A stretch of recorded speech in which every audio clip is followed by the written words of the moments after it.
adalah betul per beban sewa lebih beruntuk karena untuk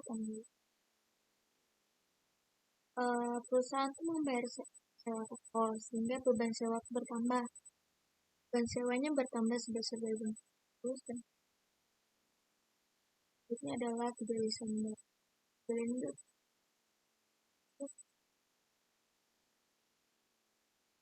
Nah, untuk tanggal 3 Desember ini kenapa debit? Karena pembelian barang dagang bertambah. Nah, lalu akun utang dagang dicek sebelah kredit besar 21 terus karena pembelian mereka.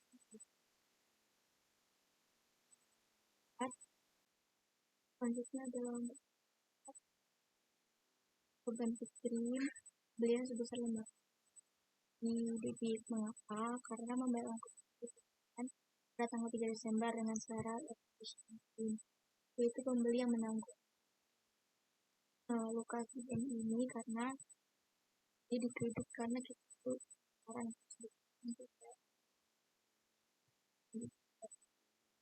tanggal 6 itu akun kredit dan penjualannya dikredit karena untuk akun piutang dagang karena dia karena penjualan dilakukan secara kredit. Selanjutnya adalah 1.500 piutang dagang karena penjualan dilakukan secara kredit.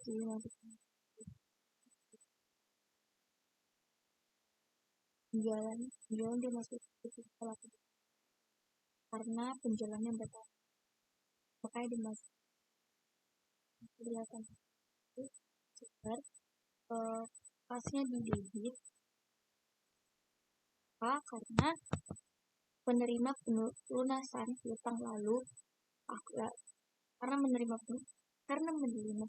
pelunasan utang lalu akun piutang dagang itu dicatat sebelah kredit karena Bapak Adi Gunawan Purba itu sudah melunaskan piutangnya sehingga piutang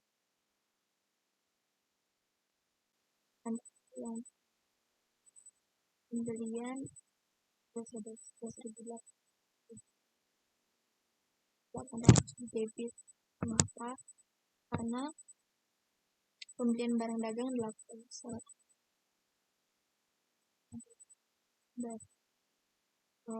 akun utang dagang debit pas sudah dikredit karena aku yang dia jalan sebagai bank dan itu 11.000 karena Aries dan sebesar 12.600 dan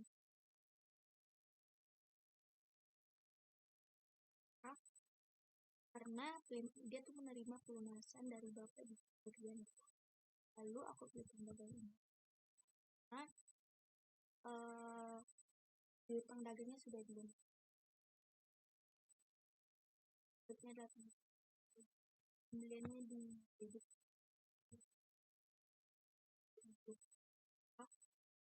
karena pembelian bertambah di debit karena pembelian dilakukan udah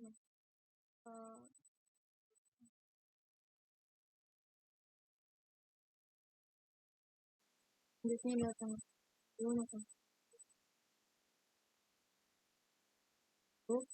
penjualannya 100 di kredit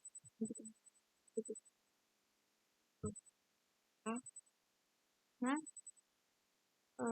butuh konsisten yang membayar tanggal 30 Desember di mana syarat satu itu masih dilakukan.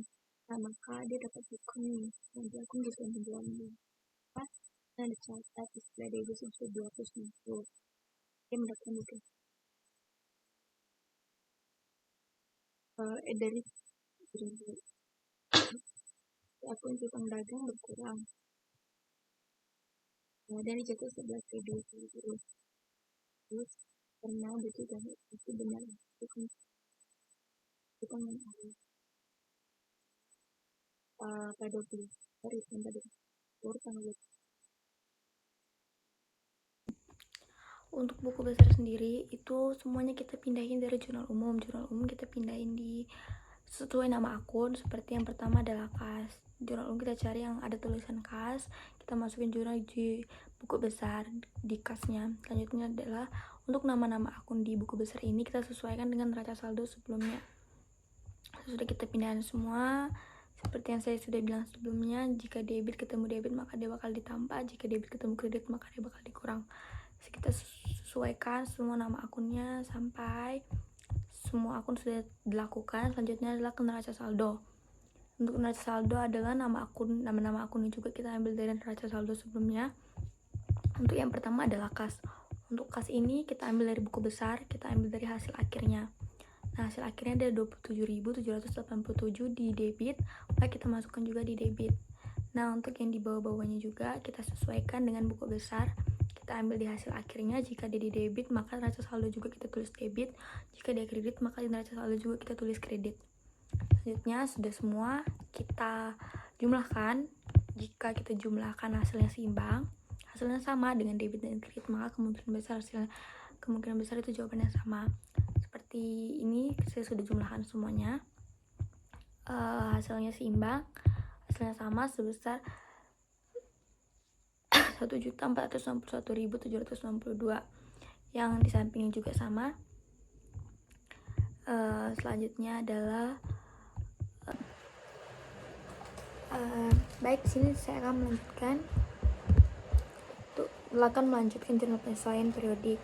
Untuk yang pertama adalah dari nomor tanggal 31 Desember. Hasil perhitungan fisik persediaan di toko menunjukkan bahwa nilai persediaan akhir tanggal 31 Desember sebesar 196.238. Selisih persediaan disesuaikan ke akun harga pokok penjualan. Nah, untuk yang pertama tanggal 31 Desember beban pokok penjualan sebesar 577.50 di debit. Kenapa bisa? Karena untuk yang pertama adalah kita perhitungan dari saldo awal persediaannya, kita tambahkan dengan pembelian sebesar 589.900. Saldo awal persediaan adalah 187.200. Selanjutnya dikurang dengan retur dan potongan pembelian. Retur dan potongan pembeliannya sebesar 10.500 dan diskon pembeliannya sebesar 9.912. Selanjutnya setelah itu kita jumlahkan 10.500 tadi dijumlahkan dengan 9.912 retur dan diskon pembelian, kita jumlahkan maka dapatlah hasilnya 20.412. Nah, 589.900 tadi pembeliannya kita kurangi dengan 20.412 dari retur dan diskon pembelian. Jadi pembelian bersihnya terdapat 569.488. Nah, terus ditambah dengan beban kirim pembelian. Beban kirim pembelian ini sebesar 16.000. Ditambahlah, dapatlah hasil 586.088. Setelah itu, persediaan yang tersedia untuk dijual adalah sebesar 773.288. Itu didapat dari mana? Itu didapat dari saldo awal persediaan tadi ditambah dengan pembelian bersihnya. Selanjutnya dikurang persediaan yang tersedia untuk dijual tadi itu dikurang dengan saldo akhir persediaan. Saldo akhir persediaannya adalah 196.238. Nah, setelah itu 773 tadi persediaan tersedia itu dikurang dengan saldo akhir persediaan. Nah, maka dapatlah beban pokok penjualannya sebesar 577.050. Nah, selanjutnya maka dari itu kita menulis dengan beban pokok penjualan sebesar 577.50 di debit. Selanjutnya persediaan barang dagang akhirnya sebesar 196.238. Itu kita dapat dari mana? Itu dapat dari di tabel di sini, saldo akhirnya sebesar 196.238. Selanjutnya retur dan potongan pembeliannya juga semuanya di tabel sini kita pindahkan di sini. Untuk nomor 2, asuransi dibayar di muka merupakan pembayaran premi asuransi kebakaran untuk toko selama 3 tahun yang dimulai dari sejak 1 Januari 2020 sampai dengan 31 Desember 2022. Jadi kan masanya tuh selama 3 tahun kan. Maka kita lihat dulu di neraca saldo sebelum penyesuaian, asuransi dibayar di muka sebesar 5.625. Nah, kita bagi dengan 3 tahun, dapatlah hasil 1.875. Nah, maka hasil tersebut adalah untuk itu tuh per tahunnya. Dia karena baru mulai cuma setahun kan, jadi hasilnya adalah 1.875 di beban asuransi debit dan asuransi dibayar di muka di kredit. Selanjutnya nomor 3, hasil perhitungan fisik perlengkapan atau barang habis pakai toko seperti kantong pemungut dan sejenisnya menunjukkan saldo akhirnya sebesar 1.500. Kenapa bisa? Karena kita lihat dulu neraca saldo sebelum penyesuaian itu, perhitungan fisik perlengkapan toko itu sebesar 4.600. Nah, kita kurangi dengan 1.500 karena saldo akhirnya 1.500, kita kurangi 4.600, kita kurangi dengan 1.500, maka dapatlah dia 3.100 di beban perlengkapan toko di debit sebesar 3.100 dan perlengkapan toko di kredit sebesar 3.100. Selanjutnya untuk nomor 4, peralatan toko dibeli pada tanggal 1 Januari 2020 dengan estimasi masa pakai 8 tahun dan nilai sisa 5.300. Pada Wasserba 81 menghitung beban penyusutan dengan metode garis lurus. Nah, dengan metode garis lurus ini kita melakukan perhitungan nilai dari peralatan toko ini. Kita lihat di neraca saldo sebelumnya itu adalah sebesar 156.500. Kita kurangkan dengan masa pemakaiannya. Sisa masa pemakaiannya itu 5.300. Nah, 156.500 kita kurangkan dengan 5.300, dapatlah hasilnya 151.200. Nah, kita bagikan dengan 8 tahun pemakaian, maka dapatlah sebesar 18.900 dan nama akunnya adalah beban depresiasi peralatan toko. Di bawahnya sedangkan di kredit akumulasi depresiasi peralatan toko. Selanjutnya adalah nomor 5, peralatan kantor dibeli pada tanggal 1 Desember dengan estimasi masa pakai 4 tahun tanpa nilai sisa. Menghitung beban penyusutan dengan metode garis lurus. Nah, pertama kita lihat di neraca saldo sebelumnya adalah peralatan kantornya sebesar 60.000. Nah, 60.000 ini karena dia nggak ada nilai sisa, maka langsung kita bagi tanpa harus dikurangi nilai sisa. Kita bagi dengan selama 4 tahun pemakaian. Kita hitung 60.000 kita bagi dengan 4, dapatlah dia 15.000. Maka di jurnal penyesuaiannya beban depresiasi peralatan kantornya sebesar 15.000 dan akumulasi depresiasi peralatan kantor sebesar 15.000. Untuk nomor 6, pembayaran gaji terakhir adalah untuk periode kerja sampai tanggal 27 Desember. Toko tetap buka selama tanggal 28 sampai 31 Desember. Gaji karyawan adalah 50 per hari. Karyawan yang masuk kerja terdiri atas 6 orang staf penjualan dan 4 orang staf administrasi. Nah, di sini kenapa di debit bisa masuk 1.200 beban gaji penjualan? Karena karyawan staf penjualan yang masuk adalah 6 orang. Ada 6 orang staf dan per hari gajinya 50. Dah, dari 6 orang staff ini kita kali aja dengan 50, itu udah dapatin 300. Nah, 300 ini kita kali dengan 4 hari masa kerja yang mereka tetap masuk itu dari 28, 29, 30, 31. Nah, udah 4 hari kan? Nah, 300 tadi kita kalikan 4 hari, maka dapatlah 1.200. Maka dari itu 1.200 masuk ke debit. Nah, selanjutnya dari beban gaji administrasi. Untuk beban gaji administrasi tadi 800. Kenapa? Karena untuk beban gaji administrasi stafnya cuma terdiri dari 4 orang, nggak 6 orang seperti staf penjualan. Dari 4 orang ini kita kalikan 50.000 per hari, udah dapat 200 nih. Dan 200 kita kalikan 4 hari, dari 28, 29, 30, 31, maka dapatlah dia 800. Nah, karena ini gajinya belum dibayar, maka dia menjadi utang gaji sebesar 2.000 karena ditambah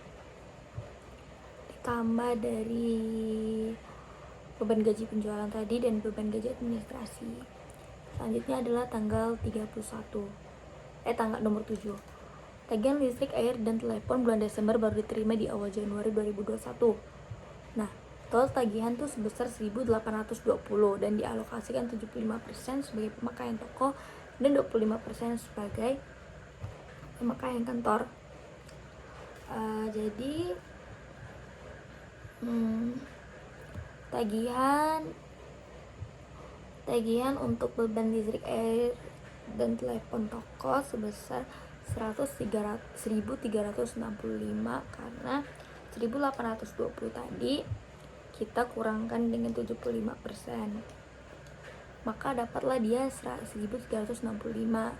Dan untuk beban listrik, air, telepon kantor tadi 1.820 kita kurangkan dengan 25%, maka dapatlah dia 455.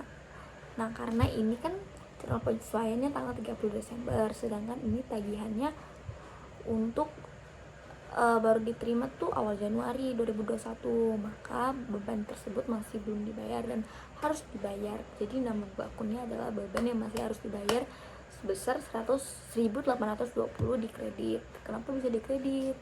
Karena itu pengeluaran yang harus dibayar. Selanjutnya adalah selanjutnya utang bank untuk modal kerja dengan bunga 9% per tahun selama 2 tahun. Pinjam cair 1 Agustus 2020, cicilan pokok dan bunga dibayar setahun sekali. Cicilan pertama jatuh tempo 1 Agustus 2021. Nah, di sini namanya beban bunga di debit sebesar 1.500 dan utang bunga di kredit sebesar 1.500. Kenapa? Karena utang banknya ini kan 40.000. Nah, terus dimasukin bunga per tahunnya. Bunga per tahunnya ini sebesar 9%. Nah, terus dikalikan dengan 40.000. Dikalikan 40.000 dikali dengan 9% tadi, dapatlah hasilnya sebesar 3.600. Nah, setelah itu 3.600 ini kita bagi dengan 12. Kenapa dibagi dengan 12? Karena dia bunga per tahunnya. Setahun kan terdapat 12 bulan. Nah, jadi dibagi 12, 3.600 dibagi 12 dapatlah 300. Nah, karena dia jatuh temponya dari tanggal 1 Agustus, jadinya tuh bakal dihitung dari 1 Agustus sampai akhir Desember. Nah, jadi itu tinggal dikali aja 300 dikali 5. Dapatlah hasilnya 1.500. Maka dia nama akun beban bunga di debit sebesar 1.500 dan utang bunga sebesar 1.500 di kredit. Nah, setelah itu kita jumlahkan hasilnya, apakah dia balance. Jika dia balance maka dia benar. Selanjutnya adalah buku besar update. Buku besar update ini setelah kita melakukan jurnal penyesuaian. Tadi kan buku besar, ada juga buku besar sebelumnya, itu sebelum jurnal penyesuaian, dan sebelum jurnal penyesuaian ada buku besar lagi. Untuk buku besar ini sama seperti tadi penyelesaiannya, dan di jurnal umum ini kita masukkan seperti beban pokok penjualan, dia sebesar 577,50. Kita di sebelah debit, maka kita masukkan juga sesuai dengan nama akunnya. Kita cari nama akunnya, dimasukkan juga seperti itu, dan perjumlahannya juga sama seperti tadi. Selanjutnya adalah sudah kita masukkan semua dari jurnal penyesuaian ini ke buku besar update. Selanjutnya adalah neraca saldo penyesuaian. Nah, neraca saldo penyesuaian juga sama seperti tadi neraca saldo sebelumnya. Kas ini didapat dari mana? Kas ini dapat dari buku besar update tadi. Kita pindahkan semuanya. Sesudah itu, sudah kita pindah semua dari hasil akhir buku besar, maka kita hasilkan jumlahnya berapa. Jika hasilnya seimbang, maka kemungkinan itu juga benar. Sama seperti tadi, yang saya dapat adalah hasilnya 1.480.570, sama seperti di kredit juga seperti itu. Selanjutnya adalah kertas kerja. Untuk kertas kerja sendiri yang diperlukan ada daftar saldo sebelum penyesuaian, daftar saldo setelah penyesuaian, yang pertama sebelum, setelah, dan laporan laba rugi dan laporan posisi keuangan. Untuk nama-nama akunnya,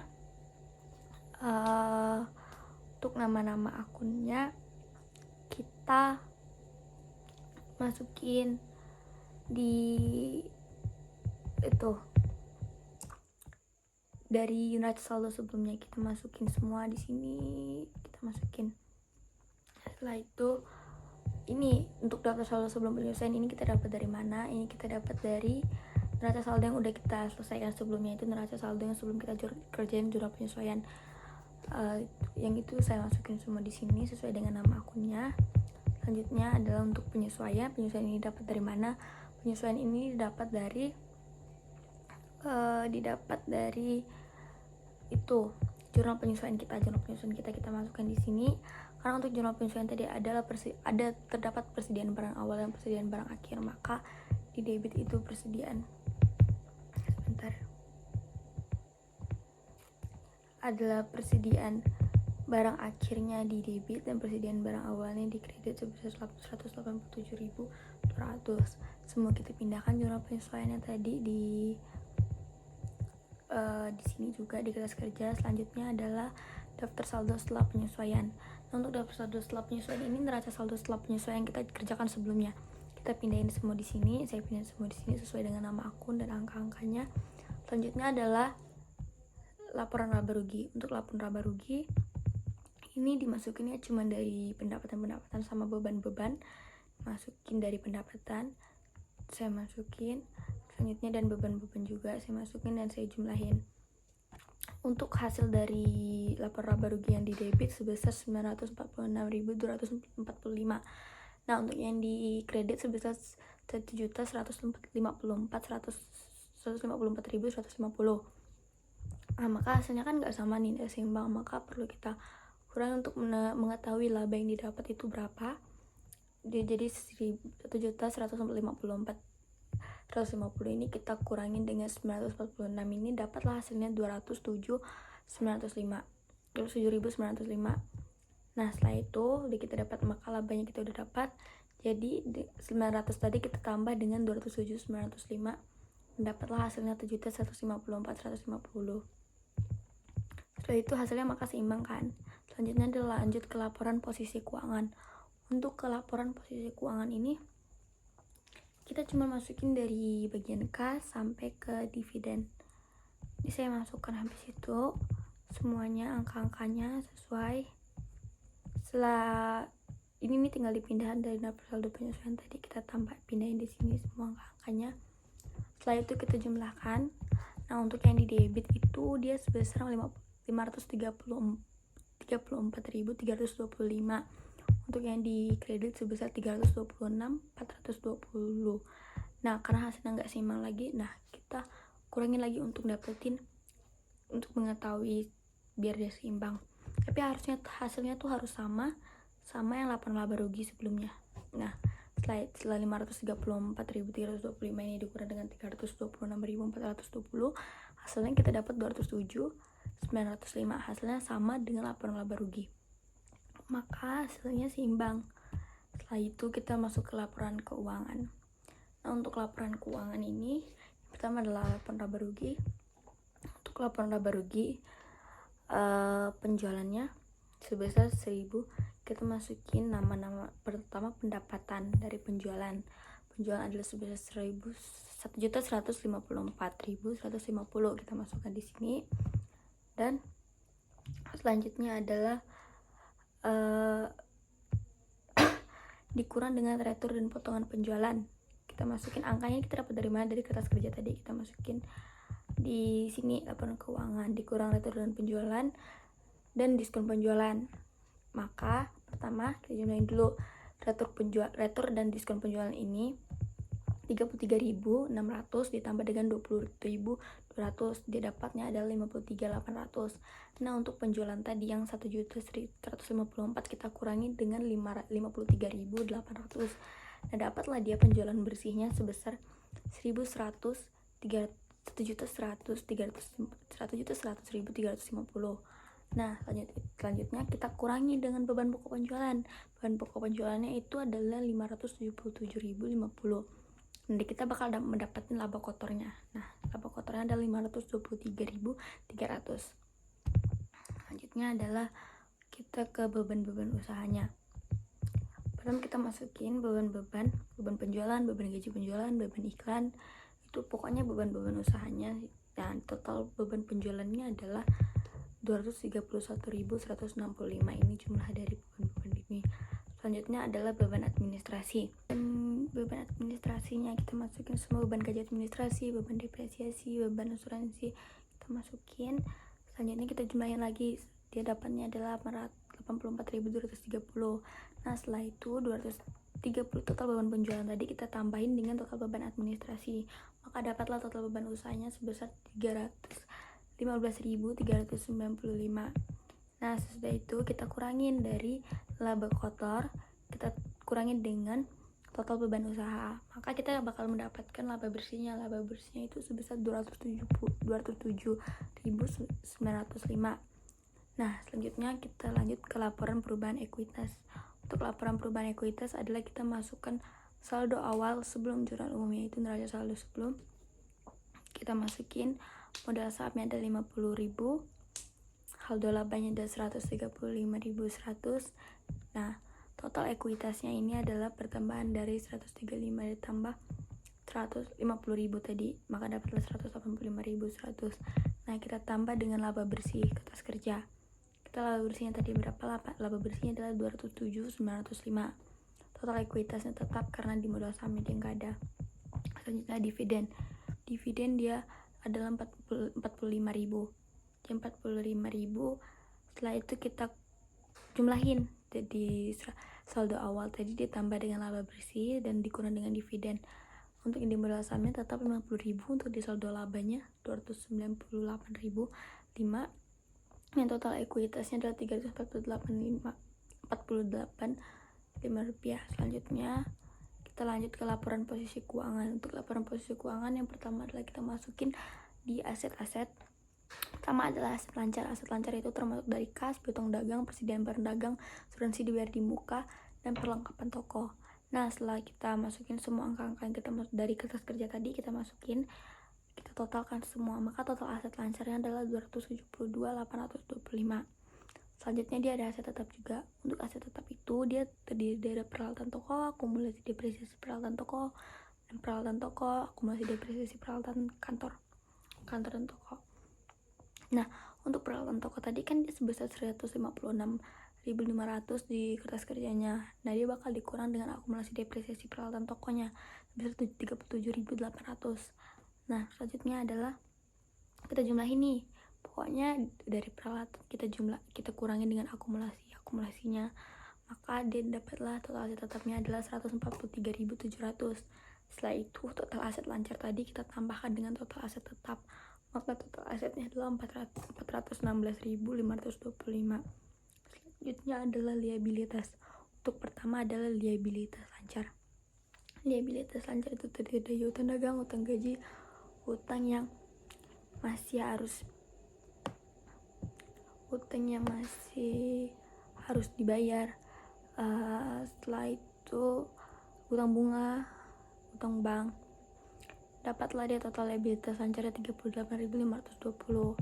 Selanjutnya kita masukkan utang bank 30.000. Nah total liabilitasnya kita tambahin tadi, total liabilitas lancar dan total liabilitas jangka panjang kita jumlahin, dapatlah 68.520. Selanjutnya modal sahamnya kita masukin juga sebesar 50.000 dan saldo labanya ada 298.5 rupiah. Jadi total ekuitasnya adalah 348.005 rupiah, dan kita tambahin total liabilitas dan ekuitasnya kita tambah, maka kita mendapatkan hasil 416.525.